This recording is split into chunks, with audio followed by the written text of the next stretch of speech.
Hello, and welcome to a rambling with me, Jamster.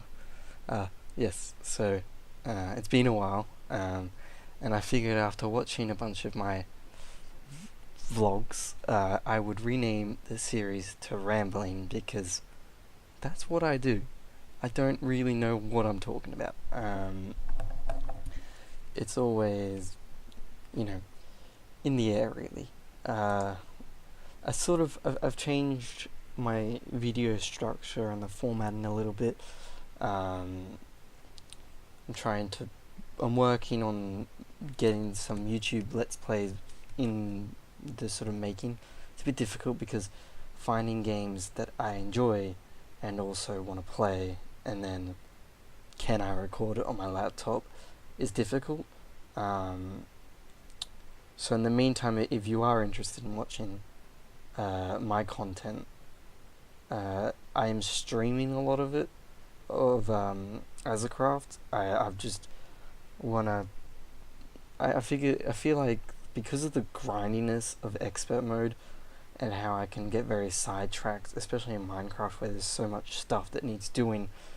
It's just easier to stream and have, I guess, a real time feedback because the audience can at least push me in the direction if I sort of forget things or help me out a little.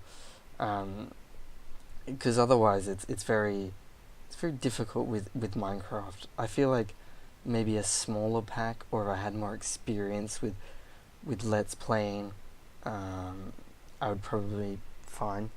Um, but I just it's difficult. It's hard to sort of, especially I guess with Let's Playing. It's hard to sort of address your audience whilst also maintaining a semi-enjoyable video. Um, I mean, I don't really try to make it enjoyable. I just do what I think is fun, and I'm hoping that other people just enjoy watching me have fun. Um, you know, it's difficult in that regard. I mean, when I think about some of the big YouTubers who just pump out video after video, like obviously there must be some videos they're not enjoying them, and it must be very difficult because I don't know how they do it, but they do it. I can't deny that. It's just I don't know how. So that's why I'm streaming as a craft. It's just easier for me, I think, to create an enjoyable sort of medium than it is to try and record a Let's Play specifically and have content in each episode that's enjoyable. And then not to mention, I'm really bad with editing. I make constant mistakes, and I'm very lazy. I don't really want to go through, edit out all the boring bits just so you can see the good bits because I feel like that detracts from what it really is. Like, I want to show you the boring bits because that's part of the experience. You know, yes, it is boring for me, but it's just the way it is. I think it's actually more enjoyable when I struggle to watch a lot of the current Minecraft Let's Plays that some of my favorite YouTubers produce because they've reduced them to here's the funny bits, and it's just like I don't care about just the funny bits.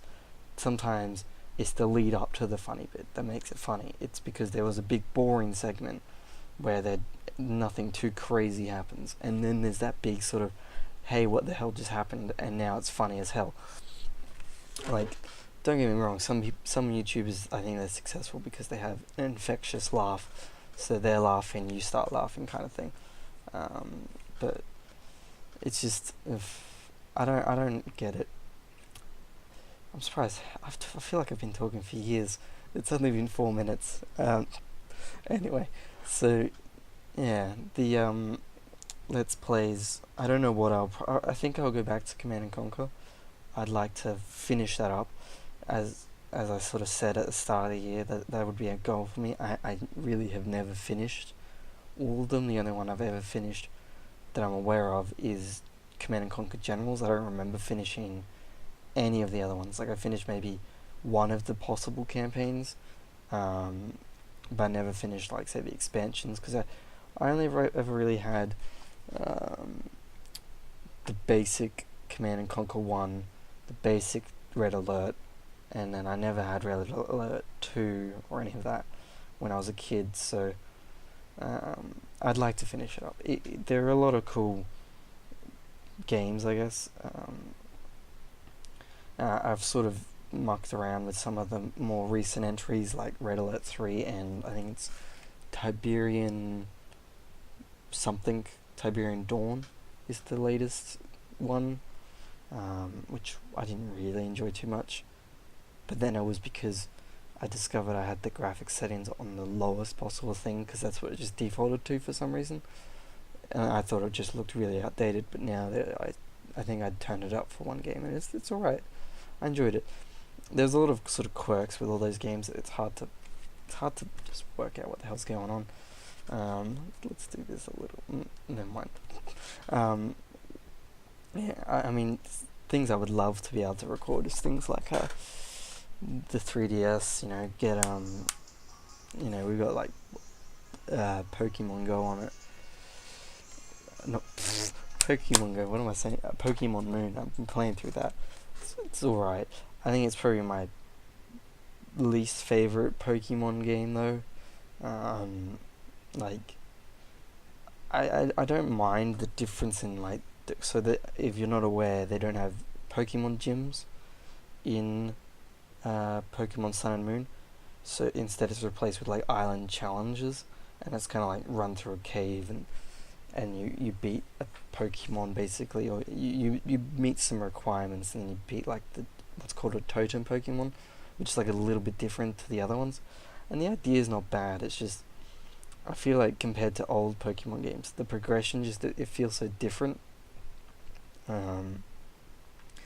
Like you sort of like there's 4 islands and there's 4 kahunas, I think they're called, and they're meant to be kind of like the elite 4 of the Aloha region, but they're not called that, and you beat them as you go. So there's not like this ultimate. I feel like I think it's with previous Pokemon games.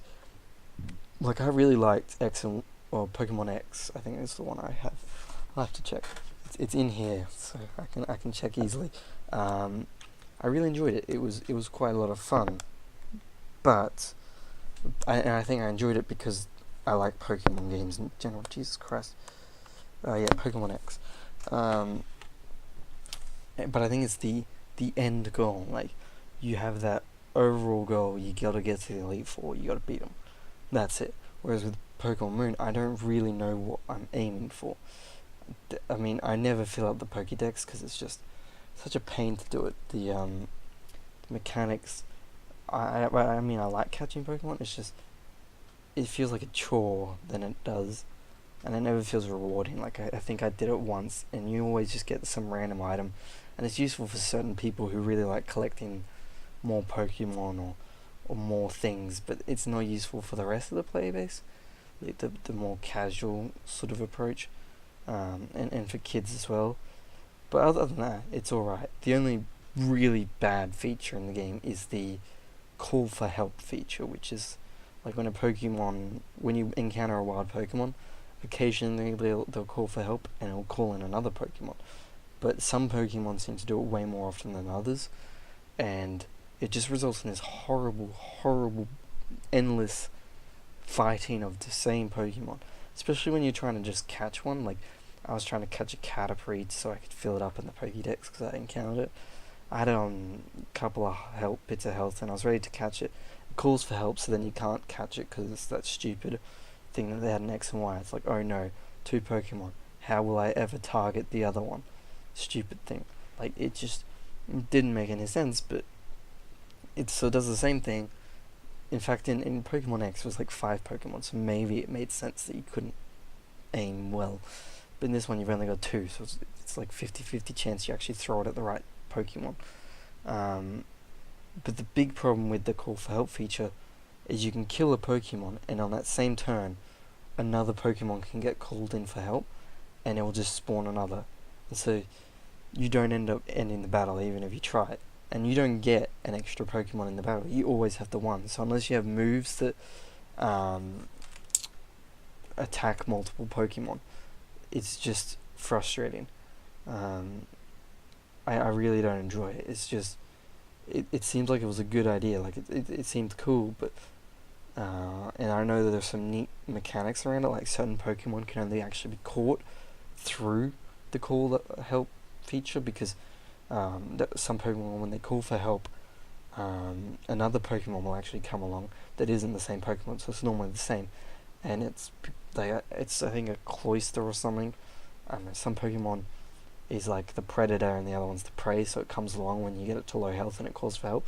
It's like neat mechanic, but it's just I feel like they didn't play test it enough or something, because they surely shouldn't have had it so that on launch. That would be the only big thing I can say is just downright stupid about it. I don't even know if they can patch it out, but if they can, they absolutely should. It just ruins the experience, and it's put me off a couple times. Like I picked it up, I play for maybe 10 minutes, and then I encounter this stupid thing, and then it's just like, well, god damn it, I'm not doing it. It's just frustrating. You know, I realized I was meant to talk about other things, and I've somehow wound up in Pokemon Moon, and just, yeah. And then the other thing that's weird in Pokemon Moon is Team Skull.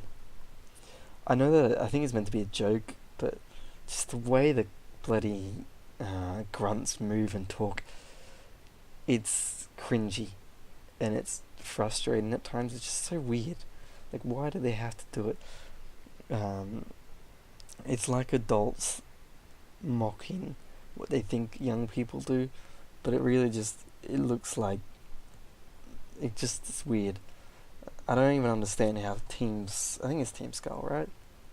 I don't even know. It's something like that. I actually don't know the name of it, but it's coolish. The other thing I can say that's good about it, that I'm really enjoying, is it's a lot more story focused than previous Pokemon games. Like the story feels like it's actually there, where before it was little bits and pieces of the story, and it wasn't very fleshed out. So it feels a lot more fleshed out than before.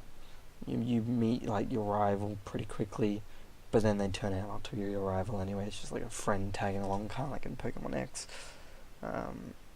I mean, it's overall, it's a Pokemon game. I'll probably finish it. It's enjoyable. Yeah. Oh, for God's sakes, that's really frustrating. So you probably saw the weird flash thing. I don't know what it is. If I click on anything else, and I've got this selection in for OBS, it just switches to a different capture thing, and I don't tell it to do it. I don't know why it chooses to do it. It's not in the hotkeys. It's nothing. Like, I can press Alt Tab, I can click out of the window, it'll just do it, and it's very frustrating. It's fine because when I'm playing like Minecraft, it doesn't do it because it's already on the one it defaults to, but when I'm doing this, obviously it's not, and it's just, it doesn't make sense. It's just stupid. Jesus. Don't know why I'm yawning so much, but yeah, the overall, I think the game is good. Definitely, I'll probably finish it within a couple of months. I think it's one of those games where I'll pick it up, play it a little, put it back down for a bit, because I don't know. I know I don't. I think when I was a kid, I probably like powered through the games, but even with Pokemon X, I got it like in August, and I only just finished it just before Pokemon Moon came out. But it was fun. The only strange thing is how Zygarde fits into everything. I don't understand that. Apparently, people think that you'll be able to go to the Unova region, which would be interesting. I think it'll be cool if that's the case, but I have no idea. Yeah. So, sort of a recap of things. I'm streaming on twitch.tv/1jamster1. And then I'll upload, I think they're called VODs. Don't know what it stands for. Maybe video of the day. No, that doesn't sound right. I don't know. I'll put the stream onto YouTube after it's finished. There is one stream that won't happen with, because I didn't know what I was doing, and I made a mistake, so the stream sort of got disappeared after I finished, which is a bit annoying, but oh well, what can you do? Yeah, but Azurcraft Season 3 is pretty good so far. There are a couple of episodes I recorded for YouTube, which I'll probably edit and publish, just so people can see it, I guess. It's nothing really exciting, it's like the very early game of Infinity Expert Mode, but oh well. I guess if people want to watch it, they will. Other games I'm thinking about, like I said, Command and Conquer, I'll probably play through Red Alert or the Tiberian series, and then eventually come back around to Command and Conquer Generals 0 Hour and finish that up. And the last one will probably be Renegade. I mean, I don't know, Renegade is like, it's an alright game, but it's also a time, I think I turned the difficulty up too much. It's just the constant spawning of enemies, it's annoying. But otherwise, I remember the campaign being pretty cool. And then we might even look at Renegade X, which is like a fan sequel or a spiritual successor to Renegade, which is pretty fun. I'd probably need a better PC to run it nicely, but I'll definitely be taking a look at it, because it plays pretty much like Renegade. It's no single player. But there's some really cool mods from memory for Renegade. I remember playing, there was a mod which let you build bases, so you could actually, it was pretty cool. Yeah. There's some really, really cool mods for some of the old games. Like, maybe even play through some of the Command and Conquer ones. Like, I know that there's some really good Command and Conquer Generals mods. I played a lot of, there was one that was called, like, I can't remember the name, but it was just, it was almost a total conversion mod, but it wasn't exactly, it was like, I think it is a total conversion mod, but it just adds, like, a European faction, bunch of all cool stuff, and I really loved it. It was such a fun mod. I wonder if there's multiplayer servers still for those games. There probably isn't, because they all used GameSpy, so I'd have to use something else to play multiplayer. And even if I did do that, I'd probably get destroyed, like, badly. Just, those people are insane. Like, it's like with StarCraft 2, really. Like, I really love RTSs, but I don't like maximizing the efficiency of the early game, which is what all the RTSs really end up devolving to. Just who had the better early game. You watch StarCraft 2, and if you mess up your build order just a little bit, or you choose the wrong build order in StarCraft, that's it, you lose the match. You might pull it back if your enemy is stupid, but if they see that you fucked up, they just maximize on it and you lose. You don't get a chance. It just doesn't feel fun in that regard. I don't know how. I guess it's fun if you're making, like, I think StarCraft champions are winning like 200 or 300 grand for each tournament they win. So I guess it's fun if you win the tournament and you earn that much money. Who cares? It's But for me, I mean, I'm obviously never going to be tournament level. Maybe in some game in the future there'll be a game I'm good at, but yeah. The only game I think I could ever, if I tried, get good at is Hearthstone. Just because it doesn't require mechanical skill, which I just seem to lack in always. I don't know, it's just like I've always been using bad computers, so then my mechanical skill is just a bit crap. But, like, I don't think I'd ever be good at good enough for like the Overwatch League, I'd love to. That'd be awesome. You get paid what, like 20 grand a year? It's not much, but getting paid that much just to play the game doesn't count for like going into tournaments and winning them, which you could earn a lot if you go through like those mediums. Um, what's interesting to me is that there wasn't an Overwatch like there was the Overwatch World Cup, but that was sort of like a showcase tournament. It wasn't an actual tournament with the pro players. It was weird. I don't know why they did it. Um, Blizzard really should have just done an actual tournament, but I guess it's because the game is still relatively new and they weren't sure what they were doing. But the Overwatch League will be interesting. Jesus. I'll definitely watch the Australian teams when they pop up. So it's sort of weird. So it's like with the Overwatch League, you have teams representing your city, kind of like a soccer team or a football team or a rugby team. They all represent a city generally. But I don't think there'll ever be more than one team per city. Maybe big ones might get more than one team because 6 players to represent a city, and then they compete in weekly playoffs, as far as I know, kind of like regular sport, and then at the end of the year it's like a grand tournament, where I guess you qualify in your region, you become the national champion or whatever, and then move on to the World Championships. That might be how it works.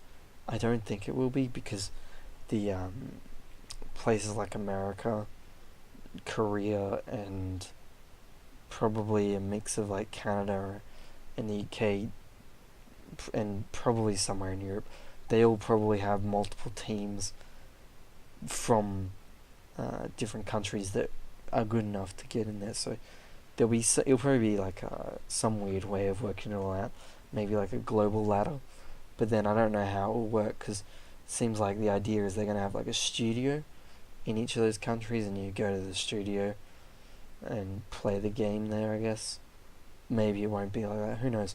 It'll be interesting. I don't really follow esports except for the championships at the end of the year. Like, I'd like to follow them, but there's never really an easy way to do it. Like, I really enjoy watching StarCraft pros play, but I only really want to watch the really good people because the rest aren't that interesting. And you get a lot of games where it's just stomps. Stupid. Yeah. Wow. Time flies when you ramble. 23 minutes, Jesus. I don't know what I've been talking about. I mean, Pokemon Moon, Overwatch, League. You know what, actually, the Overwatch, in terms of the competitive mode, so Season 3 just started. Finished my placement matches. That was fun. I placed a little bit lower than what I finished at last season, which is actually not too bad. A lot of people apparently were getting placed like 5 to 600 rank below. So apparently I am actually a gold tier player for now, at least. The thing is, it seemed like unless you played really, really badly compared to your sort of normal ranks, it sort of placed you around the same place. So I don't really know. Like, last season was apparently corrupted because everyone got placed in gold and platinum pretty much. I don't. It's weird. I reckon I could probably be like a high diamond, maybe even master to grandmaster player if I was playing just supports. But it's sort of like, I think if any team picks me up, I would probably be like, I don't know, I'd have to do a lot of training because there are times when I'm really, really good. I'll land like 90 to 8 or 80 to 90% of my shots for my support stuff, like Ana's really the only one that needs to aim. Yeah, and like I'll be either really good in terms of get awareness. What am I saying? game awareness and um, positioning and all that, and I'll be healing out real well. I'll use my ultimates real well, and then there's days where Lucio's jump in front of my fucking armor roll, and so we get like nano boosted Lucio's somehow still win. Honestly, I don't know if it's just like the fear of a nano boosted Lucio, but it happens so often that it's just, I don't know, it must be my luck because it just happens. Like, I'll be looking at a soldier or a Reaper or someone who's really useful when they got the nano boost, and then it'll be like a Lucio or a Mercy will just zip by and they get targeted by the stupid thing. I don't like it. I kind of wish that for Ana, instead of targeting through visually, you could sort of see, like you hold Q and you moved your mouse kind of like you do with the communication wheel, and you just move it to the player that you want to shoot it at, and always have it in the same spot, so then they just have to be in line of sight. That's it.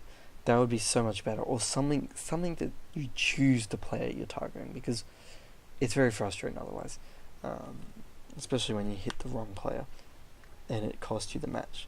It feels very awkward. Like, I played competitive matches where I played Ana and it goes into like 5 rounds or whatever, and I end up like nano boosting the wrong target so many times, because when you're in a sort of group, which is pretty much how you always are, it just takes like one player to move just a little bit left or right, or they just jump, or they walk past you, and they're the one who gets nano boosted. Or even the person you're nano targeting, if they move a little, suddenly you're targeting someone else, and it's just like you press Q, and there's no sort of like, oh no, that's not the one I wanted to press, and it just bugs me.